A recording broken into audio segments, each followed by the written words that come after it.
All right, Coach Preston, thanks for joining us, man. I know you're really busy right now. You got a lot of stuff going on. Actually, you probably do because you got almost a 2-year-old with you at Jace at home. So I really appreciate you taking the time to talk with our staff here today. Before we let people fire away questions at you, why don't you give us just a little bit of background for the coaches who don't know who you are, where you've been, where you at right now? I'm Preston Pedersen. I am currently at Mount Vernon High School. This is what I've always wanted to do. So this is my dream job, and I'm up at, it's 3 hours away from my hometown, Eastern Iowa, and Mount Vernon High School has an amazing athletic tradition, but not just athletics, but academics and arts too. And just one of the things that I love about Mount Vernon is the support that I have from my administration, from the staff that I get to work with, our students, and then just the community in general.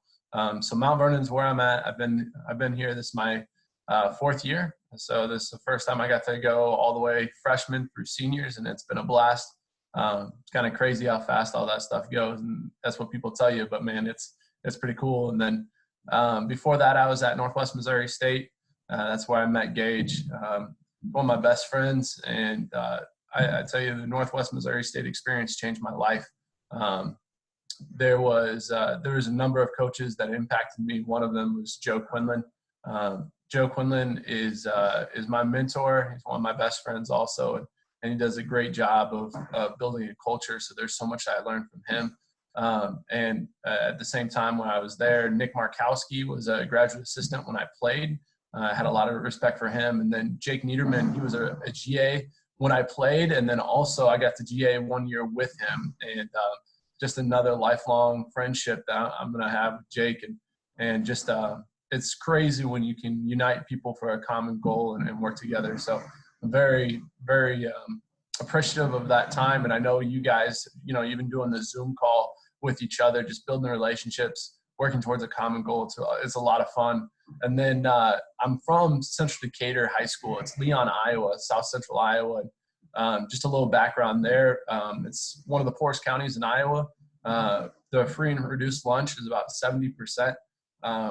And so it's like a rural community, but there's not a whole lot of farmers anymore. The way that kind of goes, it's commercialized a little bit more. And so we're in a rural area, and my friends, a bunch of them outdoorsmen, a few of them farmers, but just growing up in a background where maybe it'd be different than a lot of people that have grown up maybe in a city or someplace that has more than 2,000 people there. So Gage knows a little bit of what I'm talking about with the Mound City roots. So just a different perspective when your community is that way. Community is very tight knit, and one of the things that I've loved about Mount Vernon is just the feeling of that tight knit aspect. So having a little bit bigger place, but it's still not that big. So you still get that small town feel. So that's where I've been at. The reason why I got into this thing is because my strength coach in high school was also a wrestling coach. And then my dad was also the strength coach. He did football and basketball and track. And I had a number of other coaches that just impacted me at the high school level and then at the college level. And I knew that's what I wanted to do. Preston, I'll start and then I'll let everybody else chip in here after this. Did you, going back to like when you're Northwest, when we were GAs together, were you dead set on being a high school strength coach at that point, or were you maybe wanted to be college, or you didn't really know? Talk us through kind of what your mindset was at that time, basically where Jill is in her development right now as a strength coach. Yeah, that's a really good question. So when I got to GA with Gage, at that point in my mind, it wasn't that long before that I'd kind of changed what I wanted to do anyway. So for a long time, I wanted to be a college football coach. That's what I told myself I wanted to do. It's something that I had a lot of passion about doing. And then I got around it more and more, and I realized the person that actually gets to set the culture and be very, very impactful is the strength coach. And it wasn't just about football. Like I like the sport, no doubt. But what I really, truly loved was the idea of training, and not just physically, but the mental and the emotional and the heart of an athlete. So that was such a big deal to me. So where I was at, truly, when I went to college, I wanted to be a college football coach, but I was getting at that time it was going to be a science education. So my dad's a science teacher. I knew that eventually I wanted to be at the high school level for whatever reason. I just told myself that eventually I wanted to be at the high school level. So I was just setting myself up for that. And then eventually I changed, and it was more of a wellness route because our exercise science program hadn't been developed yet. Because I was like, oh man, if I'm going to be a strength coach, I'm going to go all out and be at the college level. And then as I started thinking about it more and more, and I got my undergrad in that wellness route, and I got a graduate assistantship. From that point on, I knew I need to start getting my physical education. So I did health and physical education it was like a post-bac type program. And I did a graduate assistantship, graduate school. So I had my master's in education, and then basically had to go back and get all the physical education and health classes that I needed that was more specific to education. And I tell you, the reasoning for that was because I always knew eventually I wanted to be at the high school setting. I just did. And then I started the interviewing process, and I applied all over the nation. Got a few interviews, had a lot of fun doing those, but at the same time, like Gage had already started at William Jewell, and I'm like, oh my goodness, like I felt the pressure of just figuring out what I wanted to do. And so I started applying to high schools too, knowing that that's where I wanted to be eventually. And I had seen Ross Suizo, Devin's from Baser Linwood, right? Yeah, so I'd seen Ross Suizo's program, and I knew how much my strength coaches in high school had impacted me. And I knew it could be done in a really cool way, almost like a college setting at a high school. So then I started researching it more and more.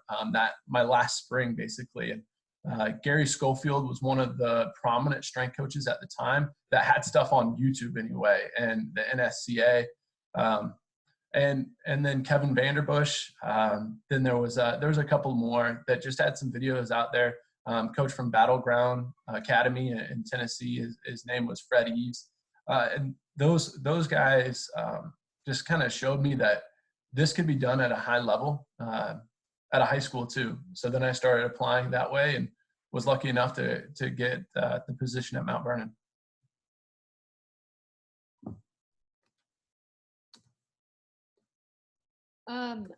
For athletes who obviously most high school athletes will play multiple sports, how do you go about training them, especially if they're playing like 3 sports and play?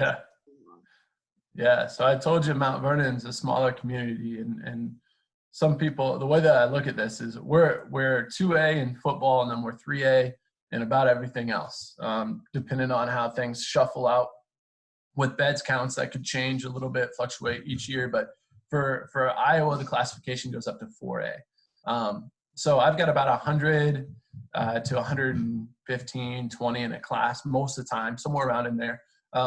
And every one of my athletes, every one of my student athletes, across the board, I would say that they're a multi-sport athlete. So my first year I did kind of some breakdowns of it. And there's a few people that did a single sport, but for the most part, everybody was out for at least 2.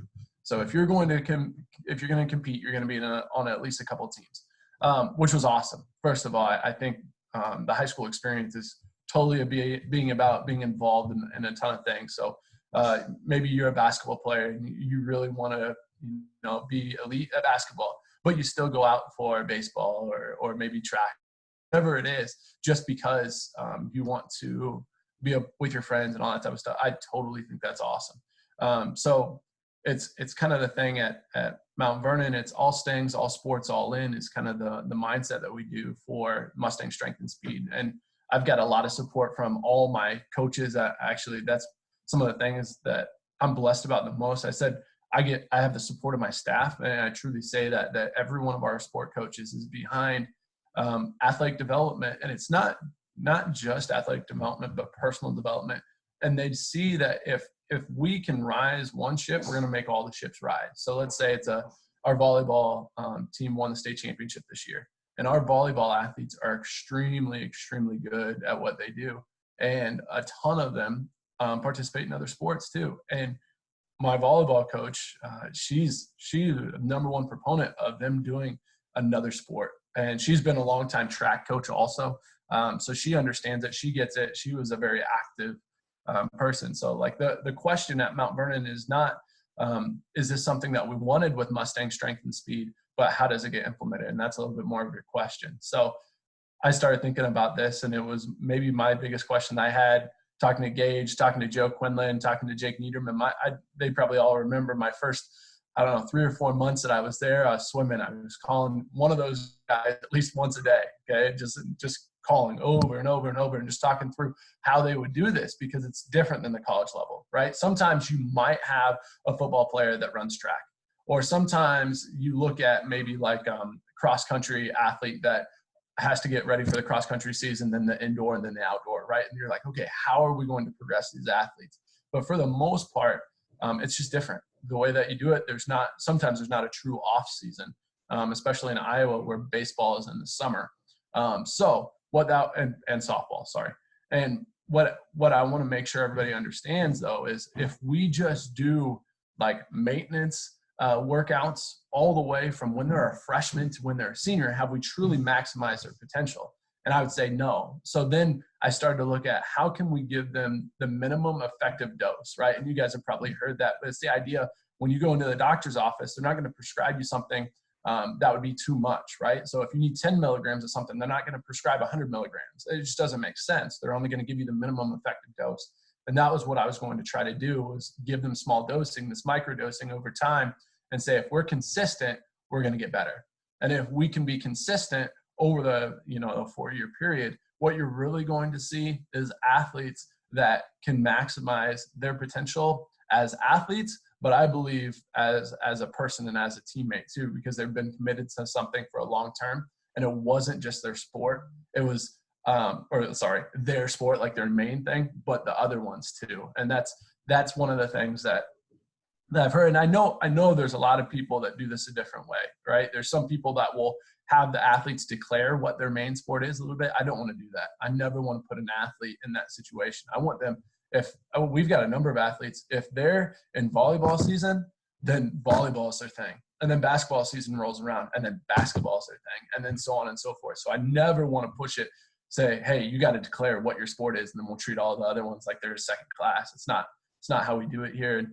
So the biggest question probably that you're going to ask, or maybe I should just let you do it, but is what does end season look like if you're a 2, 3, 4 sport athlete?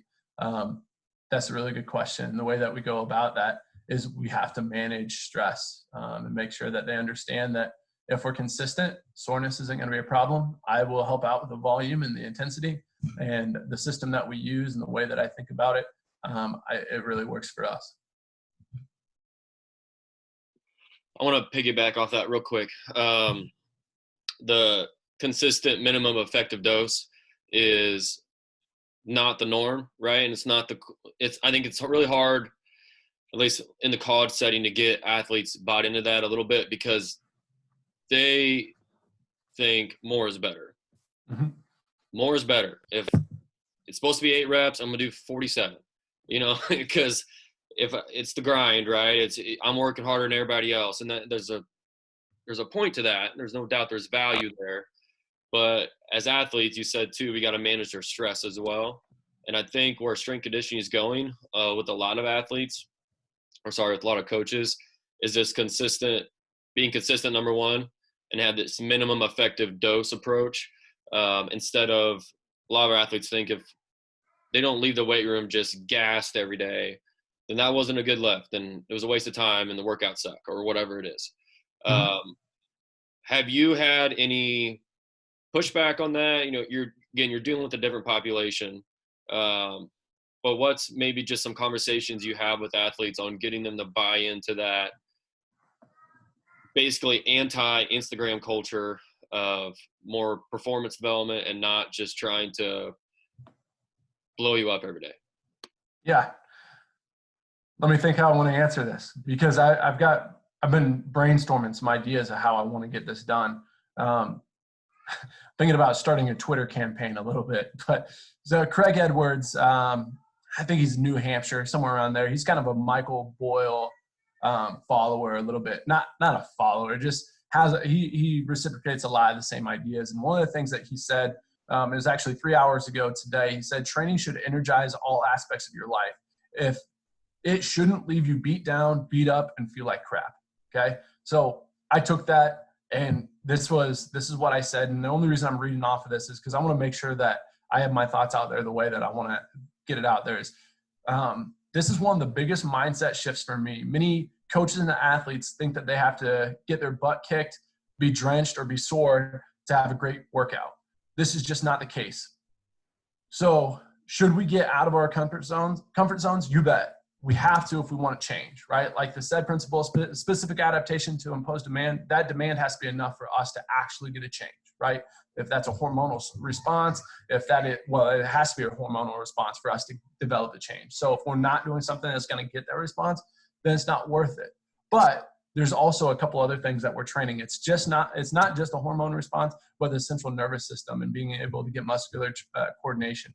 One of the things that you'll hear sprint coaches talk about a lot is you can access more of your muscle or your motor units and get the same output that with your central nervous system of somebody that has like minimal muscle but has a great central nervous system, and somebody that has more muscles and cannot access it the same way. So have you ever seen somebody that can lift 500 pounds, but when they're on the football field or whatever it is, that 500 pounds just doesn't look the same, right? Like they cannot recruit it in the way that they need to and force it. So like I was lucky enough to be around Tristan Wirfs. He was here my first year, and the dude is an absolute freak, just amazingly gifted athlete that works extremely hard. So you put those two things together and you're going to see amazing outcome.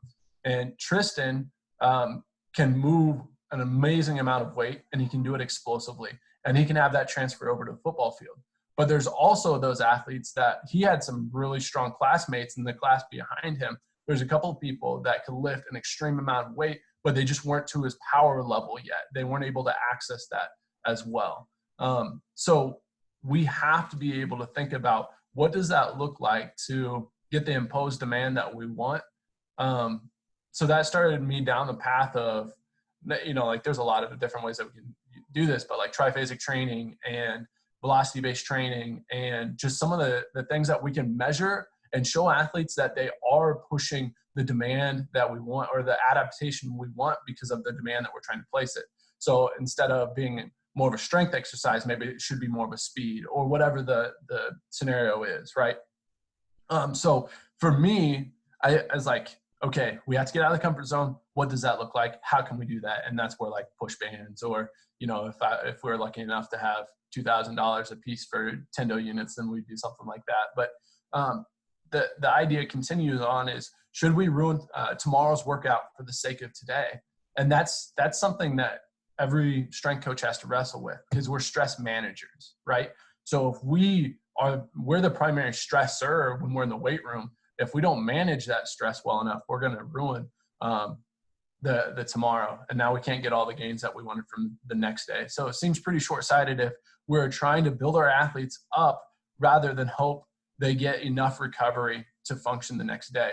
Hope is not a strategy. If we want to see daily results, daily investments over a long period of time is the name of the game. This long game approach is called discipline, and the results will last. And here's some of the results: more buy-in, better long-term results, decreased injury, less soreness, more speed and power development, production, so rate of force development. And like Coach originally said, energizes all aspects of your life. So I drew all that out because it is an idea that if people don't get behind, they don't understand the why behind it, then they're not gonna listen to you. So I'm blessed to be in a community. Our students are smart. Our student, very similar to you guys. William Jewell has elite level minds.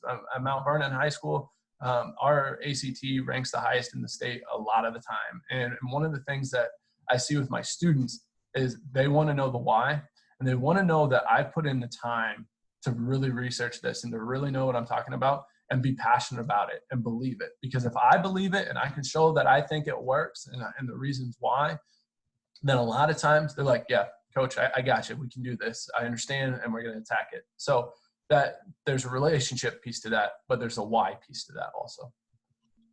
And I'll say one more thing on this for rest of my staff can ask more questions is I think this is probably the biggest challenge as strength coaches. And for us at Jewel too, I want to have my staff think about some things. It's, basketball is a tough sport. And I think I've talked about this a couple times for strength coaches and in college settings, especially the D2 level to program for, because their main development time is the summer with how their calendar fits, those winter sports.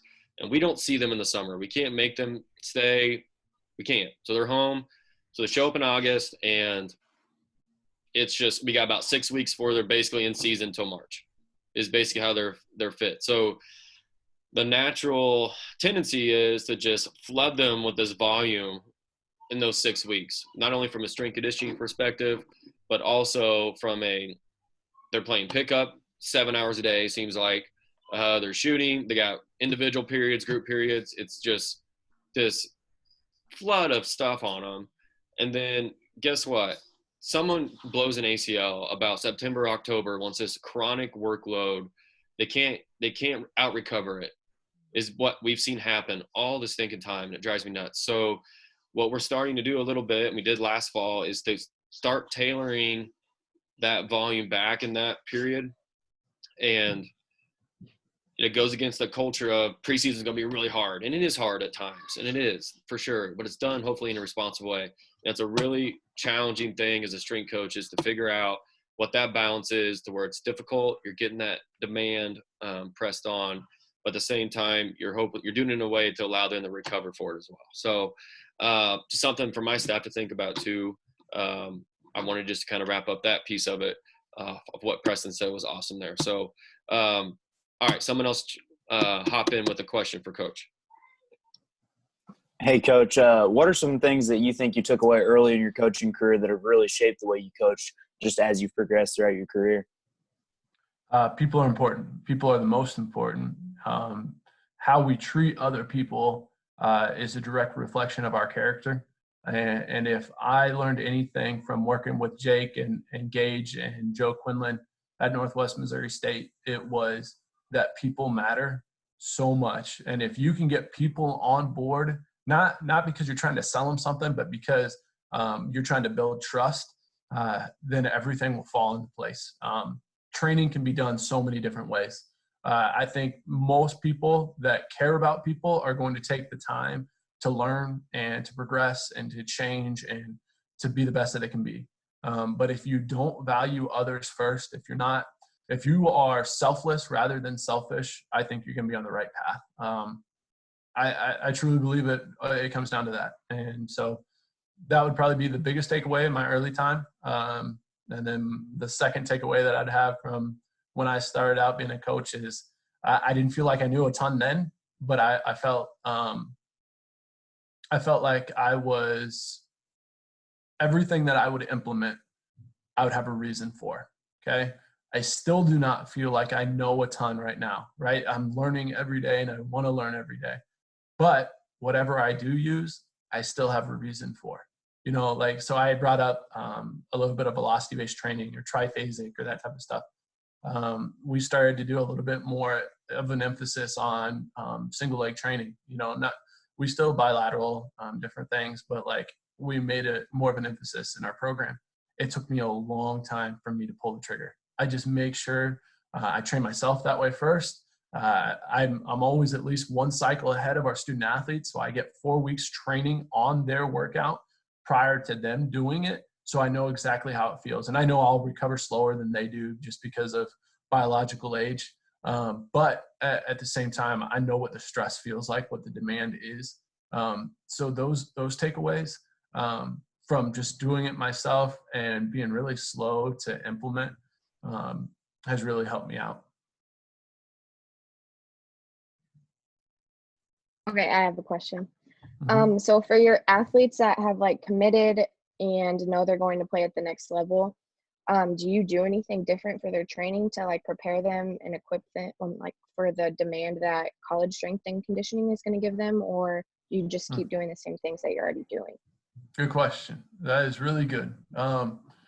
I recently heard a coach, one of the people that many high school strength coaches look to as far as a professional. His name's Gary Schofield, and I would, even if you're going to be a college strength coach, I really want you to look into him, because the way that he programs stuff and looks at stuff, I think it's smart. It's very intelligent, and it makes too much sense to ignore. One of the things he says is, at one time there was this slogan, there's an athlete in all of us. And he's like, I don't know if I believe that. He's like, I think that everybody can become a little bit more athletic, but not everybody's an athlete. And there's a difference. When you're an athlete, you compete.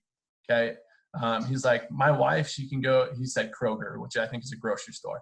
She can go to the grocery store and she doesn't have to box anybody out for milk. She doesn't have to go up and get a rebound to get milk, right? Like, so she can become more athletic, but she's not an athlete. So there's two courses that you can take at Mount Vernon. And one of them is going to be long-term wellness development, and one is going to be long-term athletic development. And basically it's general PE or Mustang strength and speed. But the idea is not everybody is going to be an athlete. Now, I would say a ton of people want to be in Mustang strength and speed because they want to become more athletic, or they like to work out, whatever it is.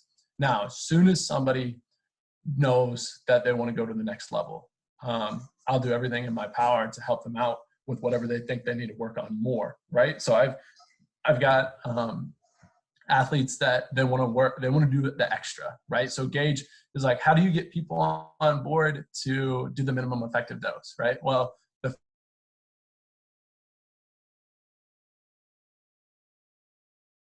people want to do is they can be. I just tell them, if they're going to do extra, clear it with me. If they're going to be working on, make sure I'm in the loop. A story about this: we have our starting center. He's very, very good. He's very, very skilled. Our O-line coach was a center in the NFL for 13 or 14 years, so he's got the proper training that way. He knows what he wants to do. He wants to play college football. One of the things that he was doing in season was he was going and lifting. Maybe it wasn't in season, but it was not scheduled in my routine. He was going and lifting with some guys at the gym. And I love that guys want to go and do extra. I do, because if I was being honest, if I'm trying not to be just selfish, I want people to have lifetime wellness. And if somebody's hooked enough that they're going to go and they're going to do my workout and then they want to go do more, I actually say that's awesome. Okay. But I tell them they have to be smart with me. So all of them, they come and they check out and they make sure that what they're going to do in the weight room isn't going to interfere with what we do. And that's just kind of become the norm, and I'm okay with that. But this kid hadn't checked in with me, and we went to a testing period, and every one of his things stayed the same and went down. And we just started having a conversation, right? Because it wasn't because of work ethic. The dude works extremely hard. And we had to look at how's your nutrition, how's your sleep, all these things. And I said, okay, what are your stress levels like? What are you doing? What's your day look like? And he said, well, I've been going with my buddies in the evenings to work out more. It's like, oh, obviously that's going to play a factor. You're not getting recovered, man. You are tearing your body down more than it can build back up. So when we have an athlete that's going to go to the next level, I just make sure that I progress them in the way that will be beneficial for them. Now, for the most part, by and large, I'm going to make sure that everybody's on a progression that they reach their full potential by the time they're a senior. So if I do that well, then I feel comfortable with sending them off to college wherever I'm at. I think you guys talked to Miles last week. I've had a few athletes that went to Luther College. You can probably ask him. Every single one of those athletes was prepared for his program. I would stand behind that. And I would say every one of my athletes that have went to Luther, we've got another one going this year that's going to go to Luther. They would say the same thing. They felt prepared to be at Luther strength and conditioning. So just that aspect, I think if I coach well, I'm going to prepare him for that level. So I don't know if I skirted around that. That might have been a politician answer or not, but I think we're on the right track. Well, not just to pat yourself on the back there, but Miles has said, like, his best athletes there are his Mount Vernon athletes, just the program you ran there. And from the development side, your guys are ready to go. And I want to answer this question a little bit for my girl. I don't know if it was just guy, but I've got a basketball player. She's a go-getter. She's great. So I want to answer this question from the college side too. So, we're getting or Coach Preston's athletes coming out of high school. I do not recommend, like a lot of our coaches will at around this time say, I got this recruiting class coming in the fall. Can you send them a workout? Yeah. Yeah, I can. I mean, I don't like it, honestly, just because what I always recommend to our sport coaches, I say, if they've got a structured high school program, have them continue to do that, especially if they're running track or something in the spring. They don't need to quit their sport to train for the upcoming fall or whatever it is. I tell them, go be a high school kid for the rest of your season for sure. And then even heading into the summer, I usually send out maybe some summer stuff. But honestly, from our standpoint, they're going to start ground zero when they come here on campus. They're not going to touch a weight for maybe 3 weeks, or a barbell for the most part, maybe an unloaded one for a little bit. But I don't really care what they're doing as they come in. I want them to come in the best shape they can, obviously. I don't want them just to sit for 4 months. But they don't need to be on this, phase 7 high school development peak for college program coming in. That's just, they don't, especially with the athletes that we're working with. If it's a kid if we're the Alabama staff right now talking and we're expecting this kid to come in and help us compete for an SEC championship, well, maybe that's a different answer. But in our setting, I don't, especially if they're coming from a place like Preston where they got a great high school coach doing some stuff, I don't really want them to really change much, if that makes sense. Because when they get with us, now if they come in with a good base, they'll be able to progress quicker. They'll do better, 100%. But they're going to start from ground zero with us anyway. So that gives you a little background maybe on how we deal with that on our end of it too. May I respond to that a little bit? Yeah. Yeah. So it's natural. College coaches want their athletes to come in to be the best that they can be. Naturally, one of the things that I think about is our middle school program. And we've got some coaches down there that do an awesome job to prepare them for high school. And so I just want to make sure that I can help out. Now there's one of me and there's one middle school, right? Now you think about Gage and his position, and he's got, let's say, a recruiting class of 25 for football coming in, a recruiting class of 3 or 4 for both boys and girls basketball, recruiting class for all your 20 sports with however many athletes. So it ends up being a ton of athletes that are going to come in this next year. He can't figure out if each high school has a good strength and conditioning program or not. He doesn't know. There's no way that he knows. He might be like, okay, this kid's coming from Liberty. This kid's coming from Liberty North. Okay, I know they're strength coaches. I don't have to worry about them at all, right? But he might some podunk town in southern Missouri somewhere. Like, you don't know. And so I was blessed in high school. I had a really good strength and conditioning program in a small podunk town. Seriously, I did. But it's really hard to know that. So if I was a college coach, I would still program a base thing. But here's the letter that I would write with it. And this is me telling every college strength coach in the nation.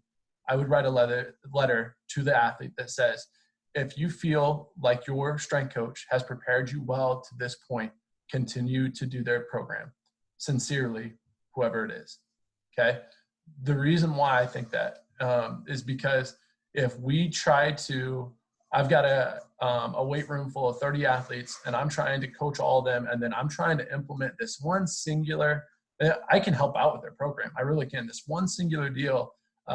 It's really a struggle to get it to flow within our weight room to do that. And now it's become more about the individual than it is about the team from that aspect. It really has. Now, if the athlete can answer that question and says, I just don't know if they've done the best job that they could, then, I mean, obviously they should be doing what they think they can. If you are a strength coach and you're not sending a program with videos linked into it, exactly what you want, and describing every movement, then you shouldn't be sending it, in my opinion. So if you're going to do it, you better do it right, because otherwise you're screwing everything up. And the last thing for us, During the school year, normally I try not to let any of I want to help every one of our athletes. So I have an awesome football guy at South Dakota. He started getting his program. It was my first year at Mount Vernon. He started getting his program. It was like March or April, something like that.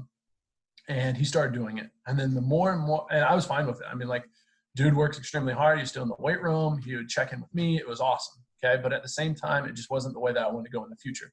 So in the future, what I did was I held everybody off until the summer. As soon as summer got there, what we did was they did the weight program. I helped them implement it. I made sure they knew everything that was going on in it. I explained what they were trying to train and the outcome that they needed. And then what happened was they would do the running with us still.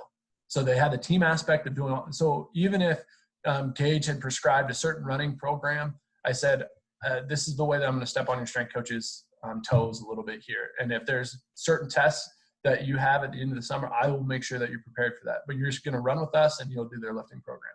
Now, I'm not sure if everybody's going to like that response, but it works for Mount Vernon. It works for us. It's worked for a good number of our athletes that have went on to the college level. So that's how we do it anyway.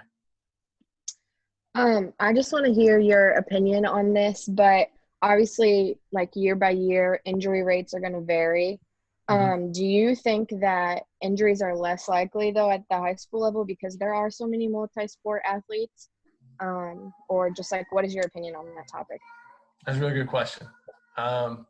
We have an elite level volleyball program at our high school.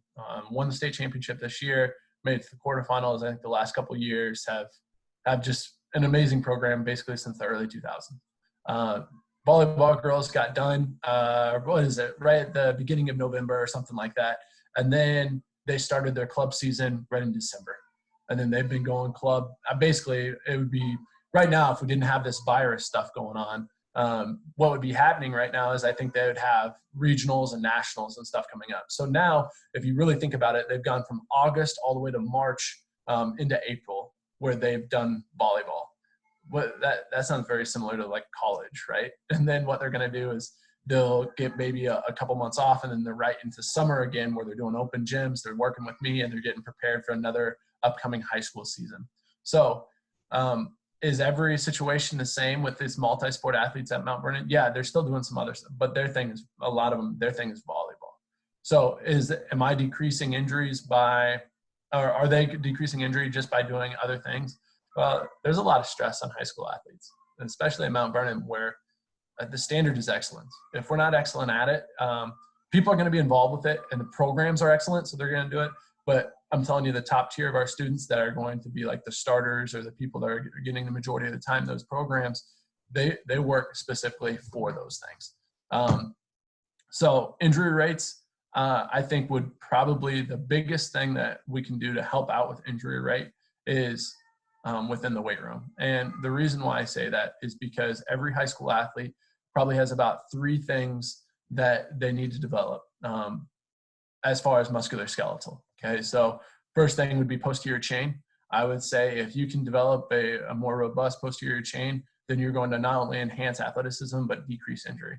The second thing that I would say is a posterior shoulder, just to stabilize the shoulder. If that's throwing athletes, if that's anybody if that's in a contact or a collision sport, you have to be able to the posterior shoulder has to be strengthened.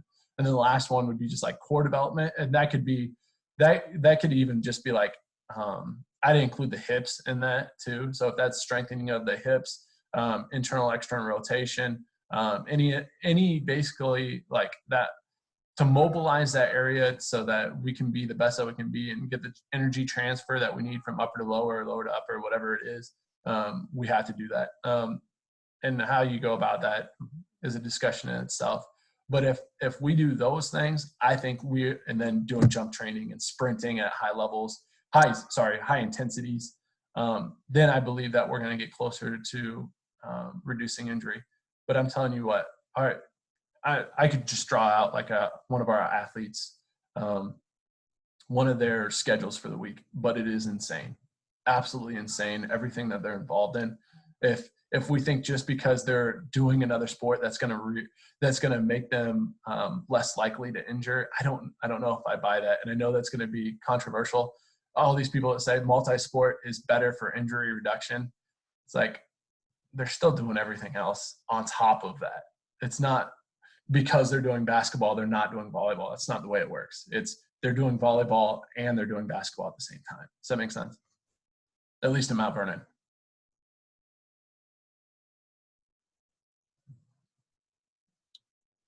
Do you guys have interest at the high school level? Any of you? Yeah? Couple? Okay. What I would say with this, as a doing this for 4 years now, my dad doing it for like 30 some, maybe more than that actually.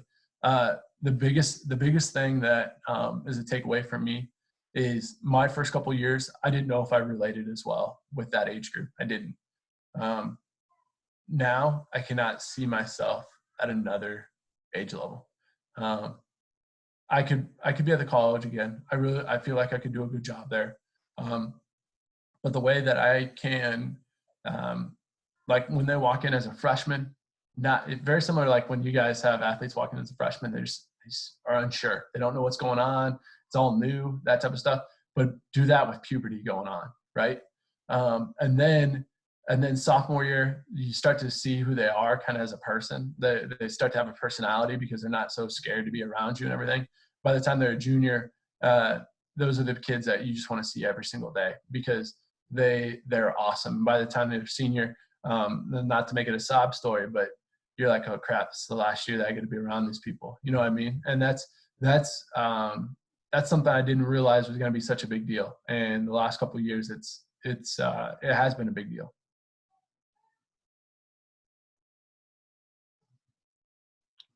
Does anybody else have questions for Coach? I have one more.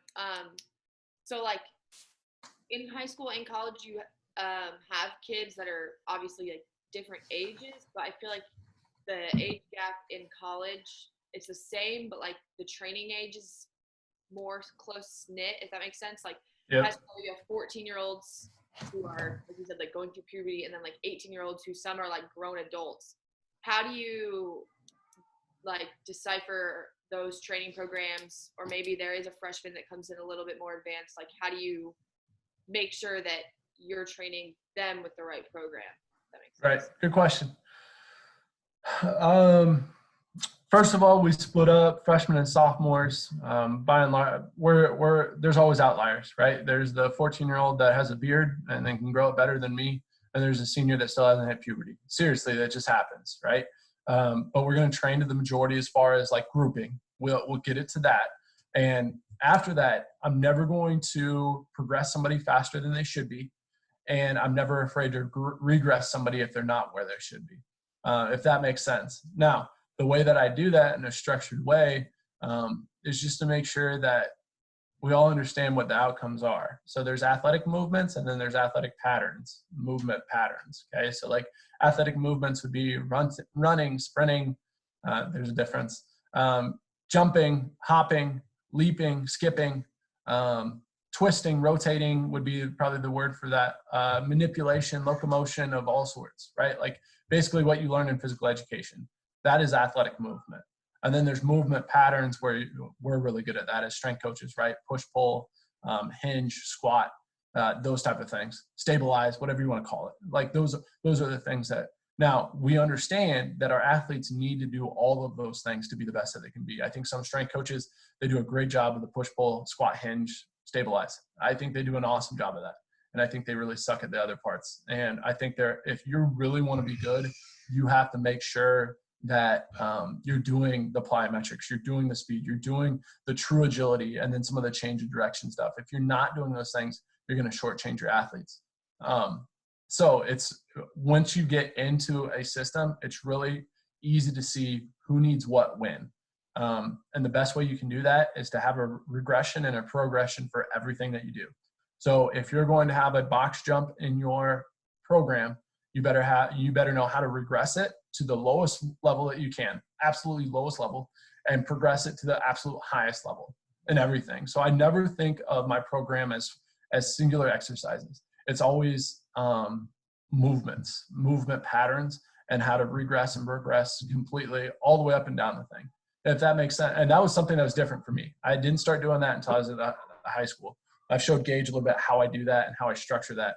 But when I do my program, I do not write barbell back squat. When I first write my program, I put bilateral squat there.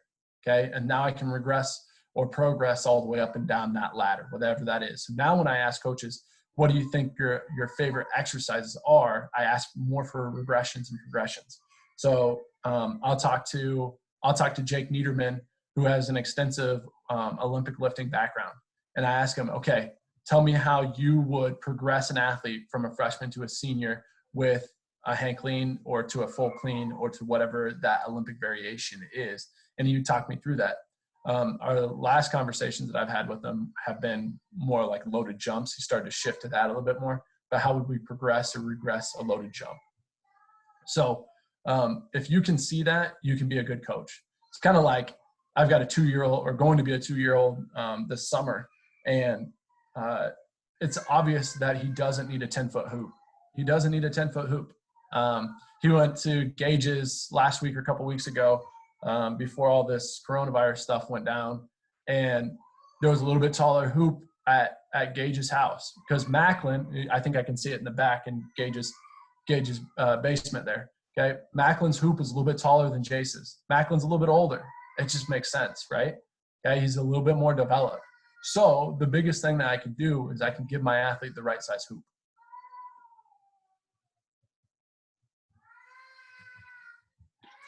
And to speak on the challenge you have, and coaches working with some really good athletes there. He mentioned, is it Tristan? What's his last name? Wirfs. Yeah. So he was a senior your first year there, right? Yep. So he went and I believe started for the University of Iowa at left tackle freshman year and graduated this year. And he was just at the NFL Combine, like blew out all the offensive lineman records. Just this amazing freak athlete that you have that in that setting. Then you're also programming the 13-year-old kid who tripped coming into the door, you know? So it's certainly a challenge. And I tell you, some of, if not the best strength coaches in America are at the high school level, just because of all the stuff you guys have to deal with, as well as obviously the stuff you've been talking about today has been awesome. But anybody else have any questions for Coach? And then we'll do a finisher with them like we did with our last one. Everybody good? Okay. So we do this on the podcast, Preston. I'm going to do it to you. We'll do 4 of them. What is your – I know you don't watch a whole lot of TV, but we'll do it anyway. What's your maybe TV show you're binge watching right now during the coronavirus period?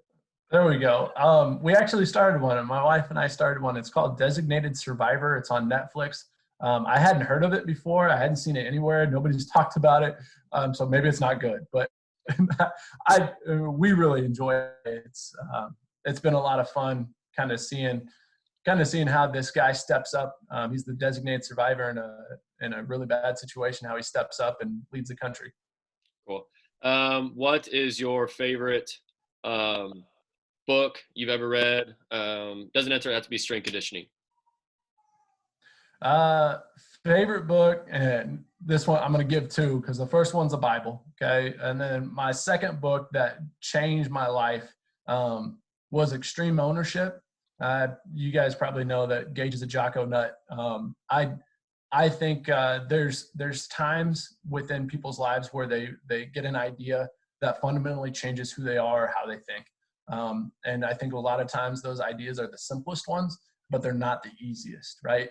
And that Extreme Ownership is one of those for me. And if you haven't read the book, I'd recommend it. He comes back and there's people that took it a little bit too far. So then he did the dichotomy of leadership. I think it does a great job. Basically, you could say it's chapters that would flow right in from the Extreme Ownership. It does a great job of that. And I'm in the middle of the field manual that he just put out. And so it's more of a line of thinking than it is just a singular book. But yeah, that'd probably be my favorite. Good. Perfect. Because we're talking about that with our staff right now on our Tuesday meeting. So that's good. They're nice. somewhat familiar with that. Okay. What's your most embarrassing moment you've had as a coach in front of your athletes? It's a good question. We kind of talked about this one when I was at your place a couple of weeks ago, and I was doing a med ball vertical toss. I was demoing it, and I was showing how, because we have multiple athletes do it at the same time, and we're in the gym, and we have a certain section that we do it in, so that we can use the other sections of the gym for different movements. And so I was demoing, and I was showing how they need a box out. Basically, when the ball is coming back down, they have to guard the ball so it doesn't plop anybody on the head. So I throw it up as high as I can, and the ball is coming back down, and there's a kid that he just, I don't know, he was spacing off or whatever it was, and basically just didn't move at all. And I'm, trying to act like I was going to box him out, but then eventually I noticed that he just wasn't going to move. So I had to reach out, and the ball was going to land straight on top of his noggin. And so I reach out and I grab the ball, and I was just extremely embarrassed because, first of all, like, I put a kid in harm's way basically because I threw a ball. It's like I threw a medicine ball, a weighted ball at this kid's head, is what it felt like. And then everybody in class, they were just like dead silent. I just felt embarrassed after that because I was like, oh my goodness, I could have just killed a kid. So luckily he was fine. Yeah. I think I'll share mine real quick because if I remember right, you were a witness to it. Yeah. It wasn't that embarrassing because it was just the three of us, but I was anchoring. We do our band running series, and I was anchoring. I don't remember his name. It was a big old lineman at Northwest early in the morning, out on the turf. I didn't have cleats on. He's obviously way bigger than I am. There was a punishment run, was it? Not punishment, opportunity to get better. Yeah, opportunity to get better. So I was out there, and you were out there, and he takes off, and I slip right out of the gate as the anchor. And he just drags me in that band, and I'm just tumbling behind him for like 25 yards. And dude was a stud. Yeah, I was yelling him to stop. He wouldn't. I got up and got turf burn, clear down my butt cheek. And you just stood there and watched and said nothing. So oh, that's what. That's because my jaw was on the ground. Oh, that was great. That's mine. It would have been obviously no one else was out there, so that saved me a little bit. That's a good way to start off the morning, isn't it? Yeah, great. Last one I have for you is, what's your advice to young strength coaches, the rest of them we have on the call here, as they move forward in their career? I kind of alluded to it before. Maybe not even alluded. I just said it straight out. People are the most important. So, and the way that I see this is a relationship with others has to be a foundation of everything that you do. That's the foundation of trust and a buy-in of anything that you want to accomplish, because it's always bigger than yourself. One of the things that we use kind of as a mantra at Mount Vernon is "we is greater than me." So I would say that would be the big idea. If we really want to leave, we better be able to serve. We better be able to build relationships. We better know that people are more important. Awesome, man. Well, again, thanks for spending some time out of your day. I know you don't have a whole lot to do, but I know you, and you're really busy working on a million different projects. So we really appreciate you. Spend some time with us, and stay safe up there, and we'll talk to you soon. Awesome. Hey, I appreciate you guys. Thanks for hopping on. With this extra time, sounds like PD is a really great thing, but also take some time for yourself. It's a good deal. Absolutely. Thanks, Coach. Appreciate it, man. See ya. Thank you, Coach. Take care. Bye.